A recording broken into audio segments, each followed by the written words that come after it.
there on the Urban Debate viewers. Tonight, once again, we put the spotlight on the big face-off that's taking place over the 3 farm laws that the centre has brought in. Laws passed by the parliament, laws then given an approval by the president, but laws that are facing massive opposition by farmers and laws that are now also facing opposition by rival parties, especially in states governed by these parties. It all began with Punjab, where in fact we have seen a consistent protest by the farmers. The state government led by Captain Amrinder Singh themselves have taken up this issue. They brought in their own 3 bills. 3 sets of bills that were brought in the Punjab Assembly with the intent of what the Congress party says, with the intent of protecting the farmers from the negative impact of the central government laws, basically to nullify the central government farm laws. But Punjab is not the only one. Rajasthan is now thinking on similar lines and planning to call a special assembly session. Chhattisgarh is calling in a special assembly session to take up similar steps. We've also heard from 2 different Maharashtra ministers today that they too are looking into it, that there are some pros and cons and they need to figure what to do with the downside, with the cons of these 3 bills that have been touted by the NDA as 3 big agricultural reforms. So the conversation tonight, viewers, is simply going to be about 2 aspects. How do these states plan to combat the impact of these laws? And can they really do it legally, constitutionally speaking? When it comes to agriculture, states do have a say. But what aspect of the agricultural setup comes under state? What can be dictated by central laws? There is a bit of a debate there. We'll also get clarity on that. Let me just take you through the highlight of essentially the 3 bills that the Punjab government has brought in, where they say that the procurement has to be either on par with the MSP or higher than that. We also have to keep in mind that MSP is only for limited crops right now, and hardly a very small percentage of the farmers even get that price. Nevertheless, on paper, this is what the Punjab government is attempting to do. They also say that the procurement will continue via Food Corporation of India, and that anybody who forces to sell the farmers below MSP will actually face penalty, punishment, including jail time. They also say that you can't attach land holdings below 2.5 acres for recovery proceedings, and that there will be checks and balances for hoarding and black marketing to secure the livelihood of farmers. But the face-off between the centre and the states and the centre and the rival parties continues. That being said, let's say good evening to the panelists who are joining us right now. Mr. Gopal Krishna Agrawal, National Spokesperson for the BJP. Avik Saha, Convener of Jai Kisan Andolan, the farmers' wing of the Swaraj Abhiyan. Aman Panwar, Spokesperson for the Congress Party. Kalikesh Narayan Singh Deo, former Member of Parliament for the Lok Sabha and a member of the BJD. And Mr. Kailash Vasudev, Senior Advocate of the Supreme Court. In fact, Mr. Vasudev, just for a little bit of more clarity, when it comes to... Okay, I'm just going to go across to Kailash Vasudev in just a bit. First, I want to go across to Mr. Aman Panwar. Mr. Aman Panwar, explain to us what is it that you're seeking to do by these 3 laws. Do they completely nullify? Do they add on to the central government laws? How does it work?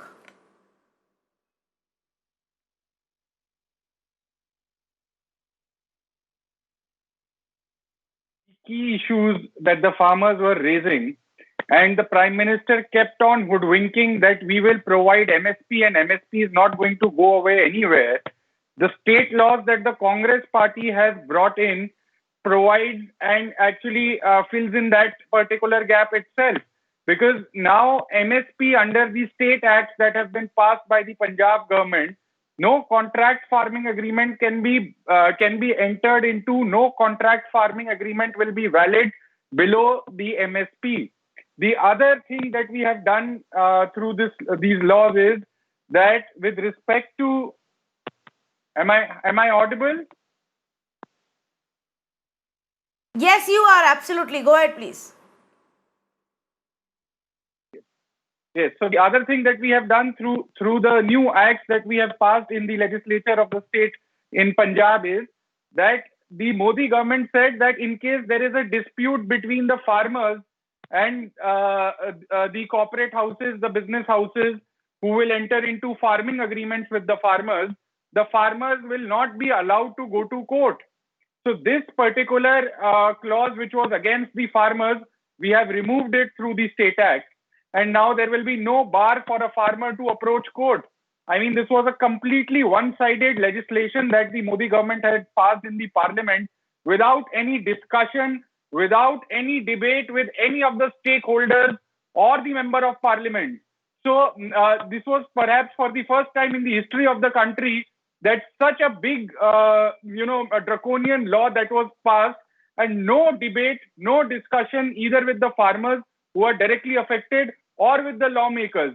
So this consultation process, which was completely absent in the laws that was brought in by the Modi government, we brought in these acts in consultation with the farmers, knowing what their needs, knowing what their aspirations is. And we have also restored the APMC mechanism, which was completely dismantled by the central laws. So the APMCs, they work as markets and they have been in existence since the time of independence. The APMCs are a secured environment where the farmers can come, they can sell their products, and they get a rate at which they find comfort with the licensed RCs and the traders there.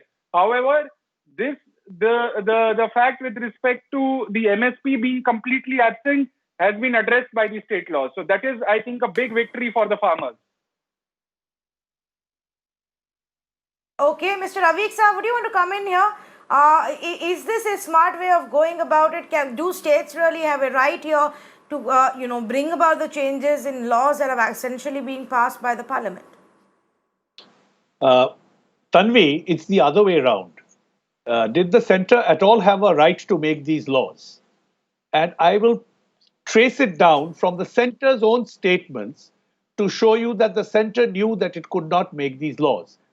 In fact, the Punjab government was flummoxed when the centre made a law on a subject that is completely in the state's domain, how to change that law. I think the Punjab legislature and whoever drafted that law really faced a big legal hurdle. So these are the quick facts. In the Lok Sabha on 5th May 2015, this government says that the Swaminathan Commission has recommended that agricultural markets should be included in the concurrent list. On 27th March 2018, this government tells the Lok Sabha again that no, we do not have any plans of including agricultural markets in the concurrent list. So from these two statements, it's very clear that agricultural markets are in the state domain, and yet the centre has gone and made a law. This has been tested in the Supreme Court before. The case is ITC versus APMC 2002, when the Supreme Court clearly decided that agricultural markets are the domain of the state, and the Central Tobacco Act was struck down by the Supreme Court as it said that the centre cannot make a law on this subject. The government's own committees, the Ashok Dalwai Committee, the Ramesh Chand Committee, they have recommended again and again that markets should be brought in the concurrent list. So it's established that it's not on the concurrent list, yet the centre goes and makes a law on this. And mind you, this law does not disclose the source of power. Usually in the preamble of the law, the lawmaker will tell you, I derive power from such and such provision of the Constitution, and hence I'm making this law. So it's actually, I think you would want to change the caption of your debate. It is actually the centre versus the farmers, and today it has become plus the state. And it's not the Congress states only. Kerala has gone to Supreme Court. Kerala is coming up with an alternative legislation, which is not a Congress government. West Bengal is planning the same.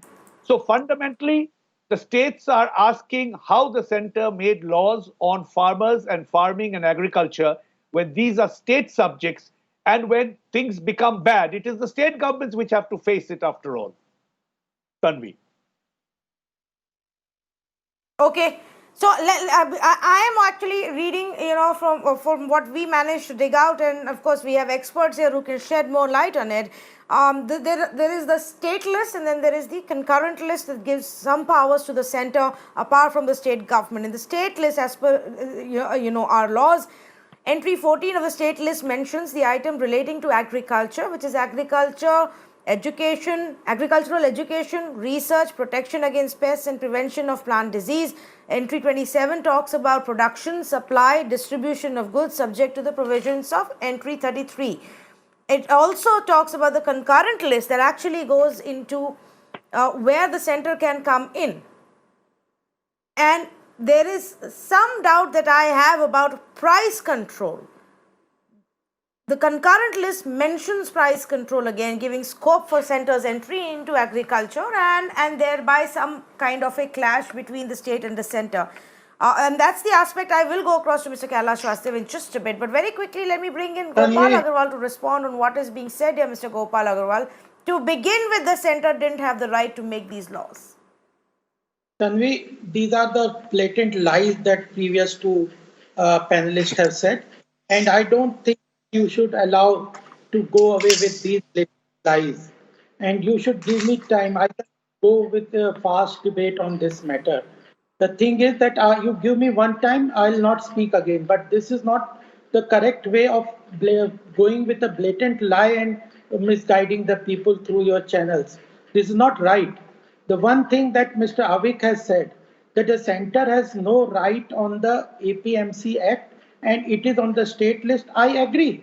And that is the only reason that when the other Congress panelist says that the center has abolished APMC, then I say that we don't have a power to abolish APMC because it is in the state list. Center doesn't have power on APMC. Then at one panelist is saying that the center has no right over APMC, state law, it is a state law. And then the second panelist is saying the center has abolished. And we are saying that we have not abolished APMC.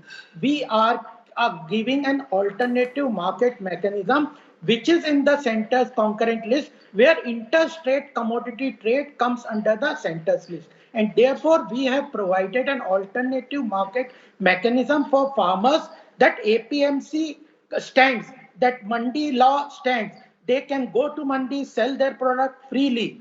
That we have not abolished. It is under state domain. And the center has set under our bill, it is an alternative provision that we are providing, an alternative market mechanism which controls, which abolishes the monopoly which the mandis at present time have, and they are exploiting farmers. That is another point of thing. But we, instead of abolishing APMC, we have given an alternative market mechanism where other market, interstate marketing can go and farmers can sell to different markets, different places. At present, a farmer is completely denied the right to choose outside the APMC market to sell his product, and that is the cause of exploitation. That is the monopoly the farmers are facing. And the Punjab government is blatantly manipulating the farmers' sentiment with false allegations and siding with 26,000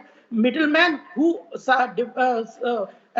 control all this middle income from farmers to the consumers.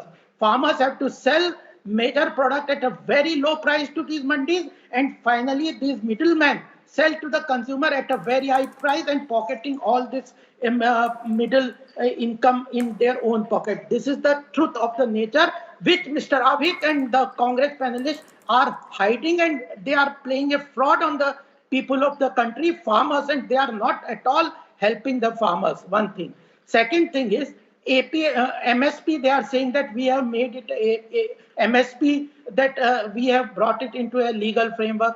Where the center has abolished the MSP, in which three of our bill, where we have said that there will be no MSP. We have already gone into declaring current year's MSP, and procurement has started at every state.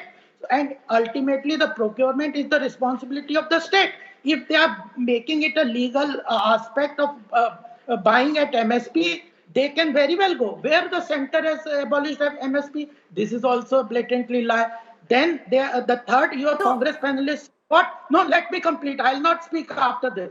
Let me complete. It's not right that you do this kind of frauds with the Okay. people. Third thing is where he's saying that the Contract Act, under the Contract Act, the farmers' land can be snatched away by the corporate sector. In our law, read each line, every column, every full point, where the land of farmers is under the contract, nothing, only the produce is under the contract. And every right of the farmer has been protected in this agreement to sell the produce. So where is the contract of land in that agreement? Tell me which column, Mr. Havik, if we understand, come and debate with me. Which line he says that the farmer's land will be acquired by the corporates and snatched away. The fourth lie that your panelist is saying, that the center has taken away the right of the farmers to go to the court. No government under the Indian Constitution can take away the right of any citizen to ultimately go to the court. It is constitutionally provided that anybody, any law government can pass. Ultimately, every citizen of the India has the right to go to the court and ask for his grievance redressal. Only we have done is we have provided an alternative resolution mechanism at the district level, because we understand that the farmers going to the court is quite cumbersome, costly, and lengthy affair. If they want, they can go to the district collector and settle them, where a committee will be formed, where farmers will be member of that committee, and the district collector will be member of that. If the farmer still is not happy, everybody is ready to go to the court. Where is in the constitution? Tell me now. You tell me where in the constitution the center can take away the right of the farmers to go to the court. And he is blatantly saying in your channel that the center has taken away the right of the farmer to go to the court. These are the democratically. All right, Mr. Gopal Agarwal, I know you say that you will not want to speak again, but I'm sure you would want to respond to what other experts are also saying. So let's take it point by point. Otherwise, we will not be able to keep a track of all the points that you've made and the counter that comes in from the other side. I'll come back to you for the rest of the points, but I really do want to talk about two key things. Two key issues that have been there since these laws were tabled and passed. One, the concern about MSP, which frankly, as many experts have pointed out, shouldn't even be that big a concern, because even today, barely a very small percentage of the farmers are getting that price. Secondly was the existence and the powers or the monopoly of the APMC market. So Mr. Avik Saha, on those 2 points, is it fair to say that while centre's laws were largely quiet, it's the state now that's taken in, brought in legislation to ensure that there is an MSP for the farmers, irrespective of where they sell it, and to ensure that the some amount of power of the mandis, the APMC markets, also continue. MSP, demand for legalizing and guaranteeing MSP, has been the only demand of farmers' organizations. And that was the demand we were hoping that the central government was working on. It has come up with the laws where it willingly says that MSP will be given by private traders. The problem is private traders were not giving MSP. They were not giving MSP in a regulated market where the government, it's called Sarkari Mandi in almost whole of North India.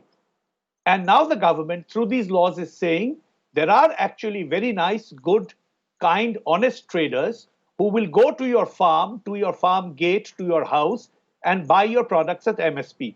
That is the scheme of the act. And Mr. Agarwal knows that very well.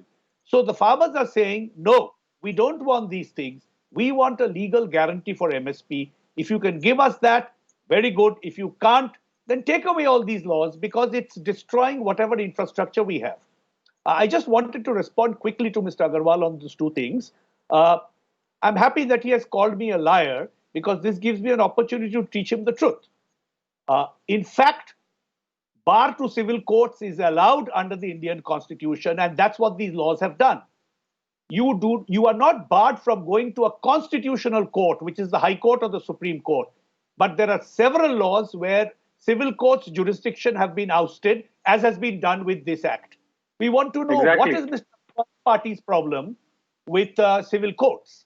And I have not spoken one word about contract farming yet, and I have not spoken one word about MSP yet. So, Mr. Agarwal, MSP No, remains, that I was will remain talking the about the focus. spokesperson. Together, I was saying three things were attributed to Very, Congress spokesperson and two, very well. three to you. All were not to Very well. you. Okay, very well, very well. MSP remains the focus of the demand. Legalizing MSP remains the focus of farmers' Yeah. organizations. One, and if the Congress party has brought out a legislation, which in any case is very weak, covers only 2 crops of Punjab. There are 6 other crops where MSP should have been legalized. It's a baby step, but a right step in the right direction. And that is why the farmers' organizations have said, well done, now let's move forward with this. Thank you.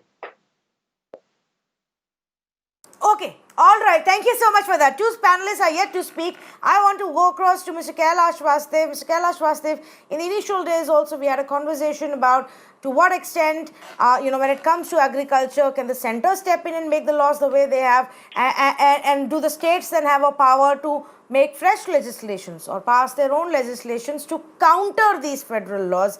If you can shed more light, legally speaking, on this.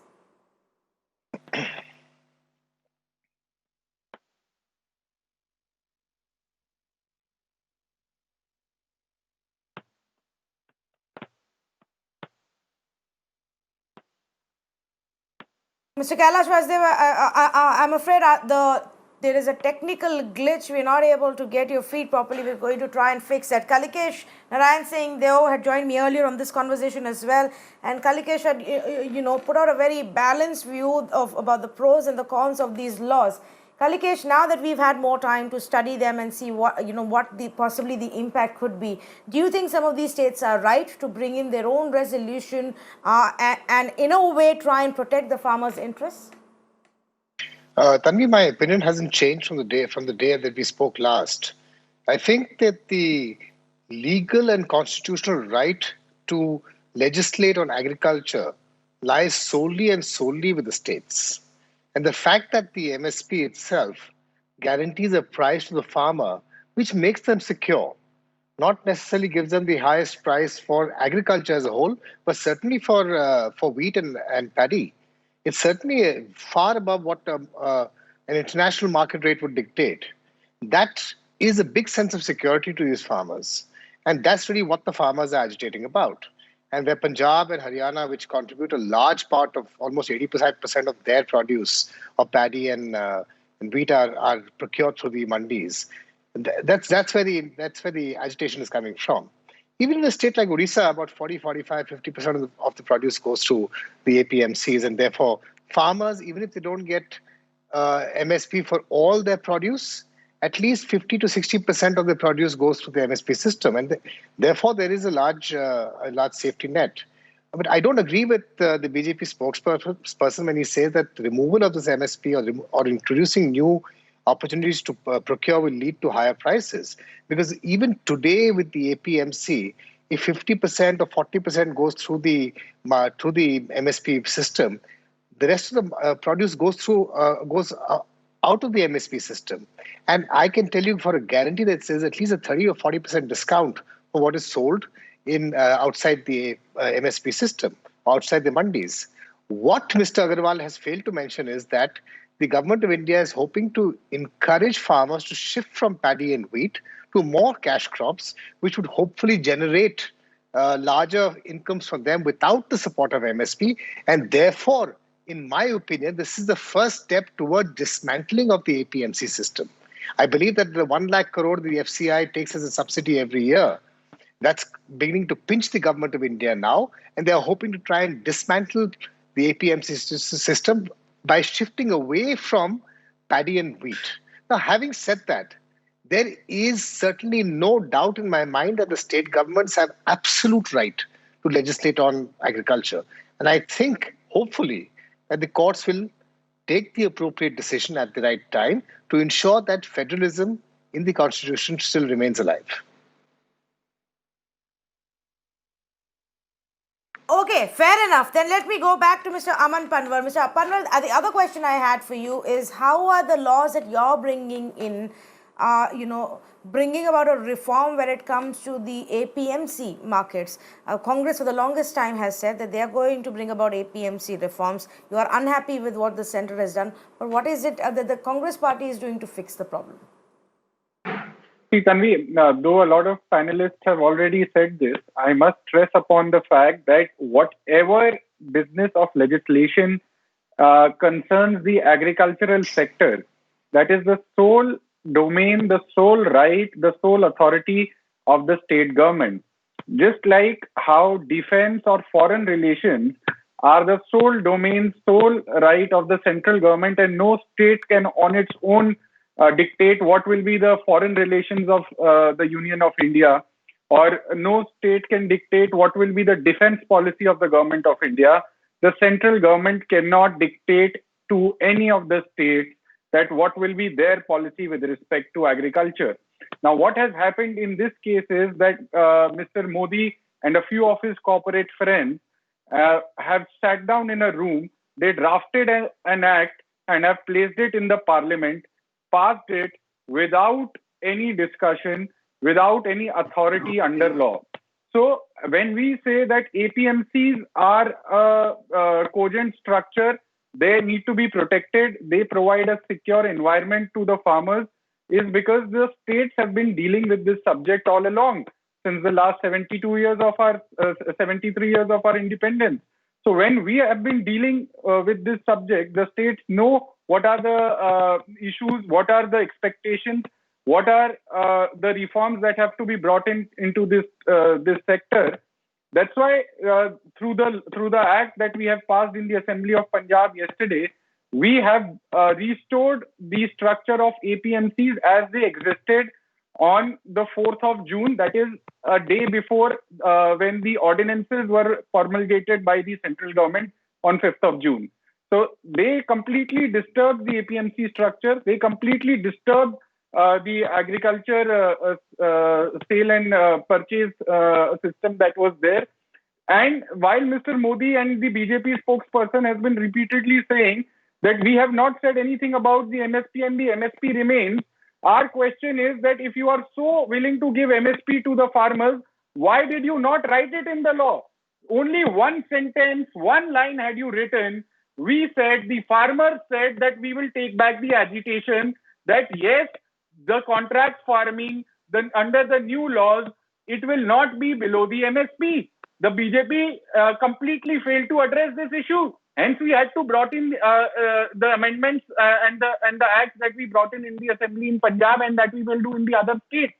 So why was the BJP so reluctant to give it in writing? That is the question. And if you look back, towards their history, in 2014, before coming to power, Mr. Modi repeatedly said that we will give twice the amount of what your input cost is to the farmers. He repeatedly said when he sought their vote. And in 2015, he gave an affidavit in the Supreme Court that, sorry, we cannot do it. So they played a complete fraud on the farmers.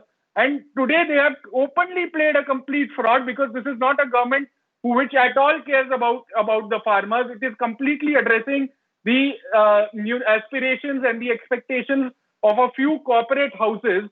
Hence, these anti-farmer laws have now been negated by the Congress government in Punjab and will be done in other states. Will be done in other states, and that's the interesting part that I can already see. Rajasthan is also exploring the same option. So is Chhattisgarh. So is Maharashtra, indicating that they're looking at what can be done. And essentially, once the states discover that they do have another legal option, a remedy option, we are going to see more and more opposition to what you brought in, Mr. Gopal Agarwal. It was never your place as the central government to begin with. Why did you have to come into this at all? Let the states decide. One thing, 2-3 points we have to all consider, Tanviji. Mr. Dev said that about 50% is only procured through the MSP and other 50% is procured through direct sale in the APMC market. This is the problem that we should all understand. And though he has said this point, but I do not agree that 50% is procured through MSP route from the state procurement. At the national level, it is only 5 to 6% that is being procured under the MSP. Rest, the farmers are forced to sell to the APMC middlemen, and that too in a monopolistic situation where they are exploited. I have seen that exploitation. They buy at a much lower price than MSP.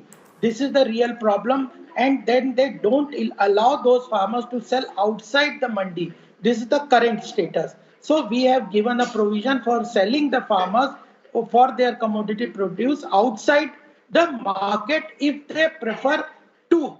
It is not compulsion that they sell it outside.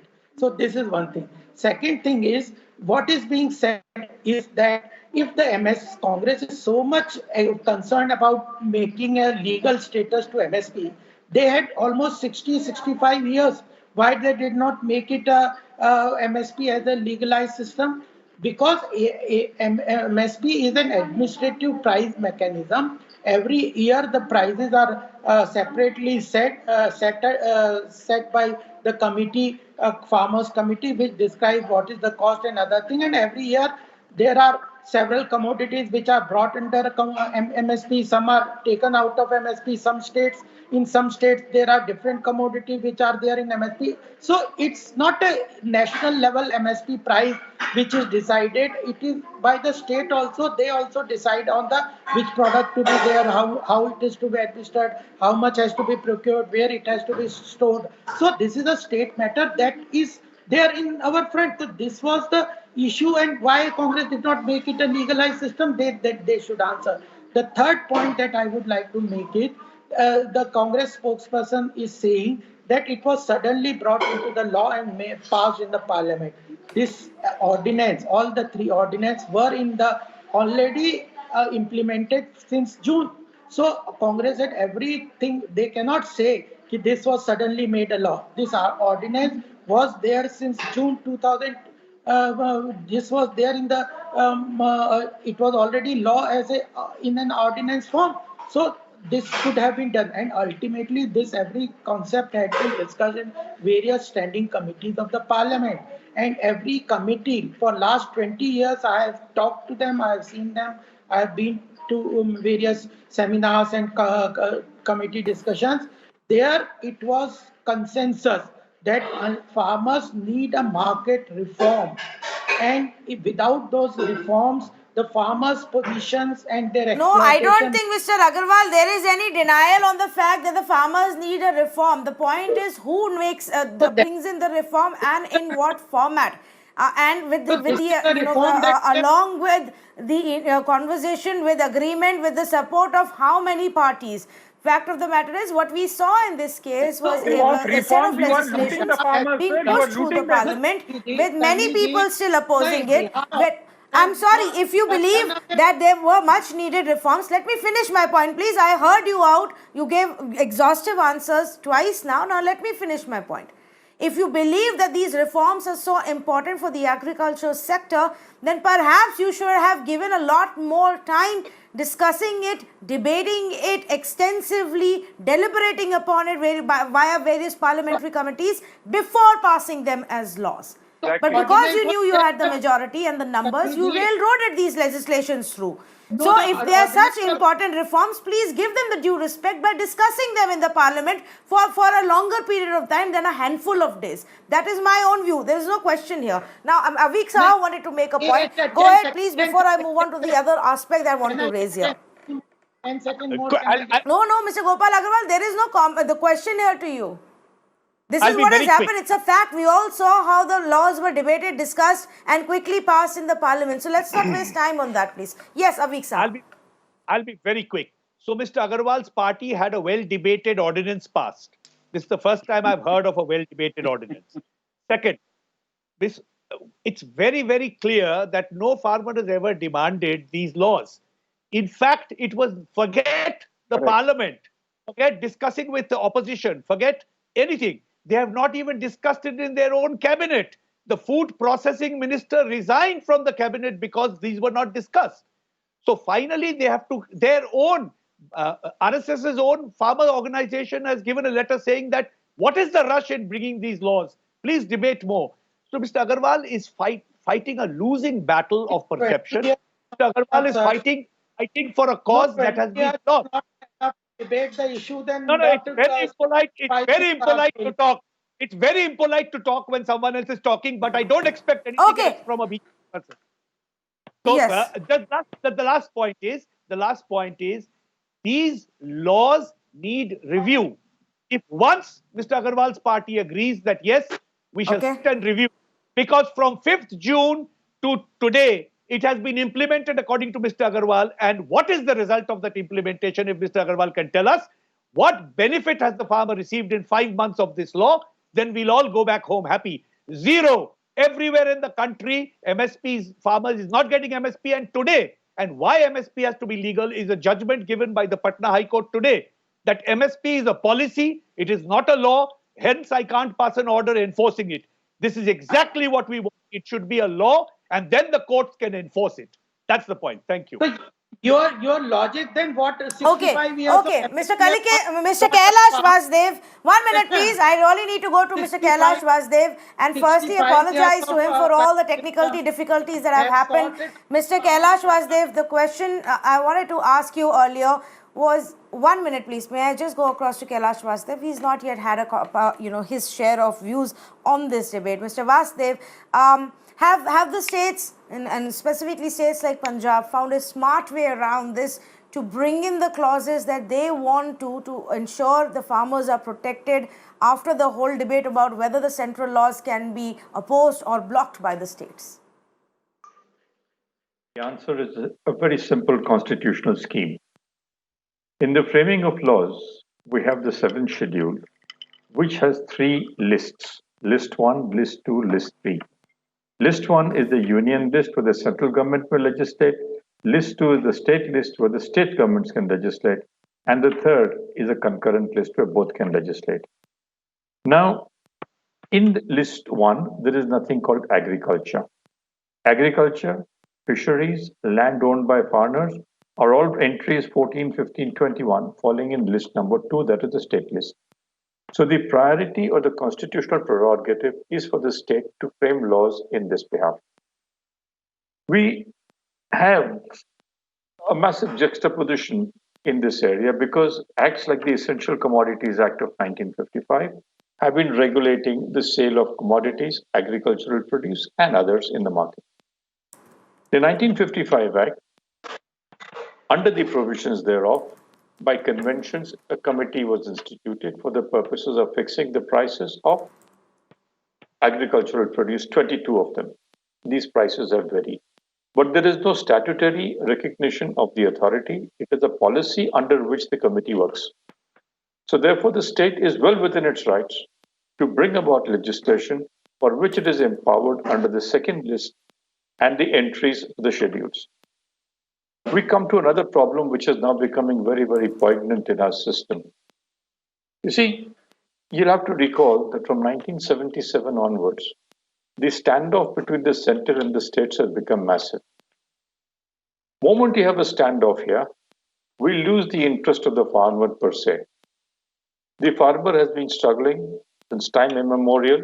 He was first a victim to the moneylenders. After the money lending came, he became a victim to irrigation problems, famines, and so on and so forth. There have been no consolidated, uniform systems which have been laid down to take care of the need of the farmers. There has been some exceptions. One of the exceptions has been the Amul Milk Dairy, called the Kerala Milk Scheme, which started in 1940s with the assistance of Sardar Patel and the like then. Amul has now transformed itself to be one of the largest milk producers and other producers, which gives total benefits to the farmers, works for the farmers. In the states today and in the agricultural system, you have the marketing committees, you have the commission agents, you have everybody. So the farmer is now bound to sell to people who don't give him a fair price. You may have a minimum, you may have an MSP, but the MSP is not always extended. Take, for example, sugarcane. There is litigation. Behold, since 1975, I can recall cases in the Supreme Court where farmers are saying, please pay us a fair price for sugar and please pay us. Now, if you have a sugarcane control order Under that, you have an MSP. You are still not paying the farmers. So at the end of the day, the farmer is now crying hoarse. He says, look, I didn't get any money when the other acts were enforced. I am victim to the APMCs. Yeah. I am now going to become a victim to a totally new atmosphere of trading. You are permitting private players to come and contact the farmers straight away. In the recent past, there was a case filed by Pepsi in Gujarat telling the farmers you cannot sell the potatoes which have been developed by us and sold in the market. It was eventually settled and withdrawn. But the fact is, the poor farmer has always been at the wrong end of the shoe for all purposes. He is exempt from tax, but he gets no money. He is a large farmer, so he is exploited. He has a position in life, but he cannot pay for his children's fees. Now, these are issues which government should look at, not this kind of legislation, whether central or state, where the farmer can have a right to exercise and a right to live. Smallholders, 2.5 acres. What can the poor man do except look after his family and get the produce for it? But he cannot give the children the luxury of good education, which is otherwise available. Both the center and the states, it is time after 70 years of independence, should put their heads together and give the farmer his right. This squibbling, as I call it, is not going to get the nation ahead. You will get private players to come in. You will get all sorts of situations, international market, domestic market, big chains and all that. But what is the assurance you are giving to the farmer in either this Punjab laws or in the central laws is the wider question. You have the power to legislate. Central government has the power. No, that is a very legitimate question. Yes, please go ahead. The central government has the power to come in, but it cannot come in directly into legislating on farmers. Only the state government can make that law. But when the state government makes the law, the president can come in and say, look, don't do this, because he has the power to accept or reject it. So has the governor. Here is where we are going wrong in the federal system of our constitution. And it is here that we require urgent amendments for the future of a country which is now going through a very turbulent time. COVID, post-COVID. So one GST would hope that system, instead of blocking each other's legislations, we actually stare at a situation where states and center work together to bring in the reforms that are much awaited and much needed. Just one last question, Kalikesh, to you. Do you believe that perhaps, instead of should each state now look at their own version of how they want to, have these laws, or perhaps should the center just relook at these farm laws and redo them if necessary? Mr. Deo, before you come can I just come in for a minute, please? In response to your question, whether the states should come in or the state should depend on the center. States have different topography, they have different conditions, they have different crops. Punjab gives you 32% of your grains, that is rice and wheat. The Northeast gives you rice.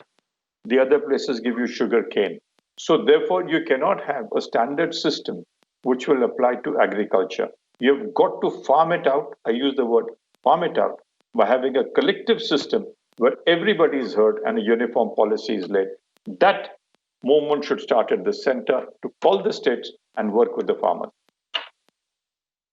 I'm sorry, I butted in. That's okay. Tanvi, with so many states opposing the center on this law, if I was in the center or in a position of power in the center, I would withdraw the law and consult with the states. I think not only is it ineffectual in many ways, as I was mentioning before, the law really doesn't address the issues of farmers or even the crops that it sort of seeks to help support.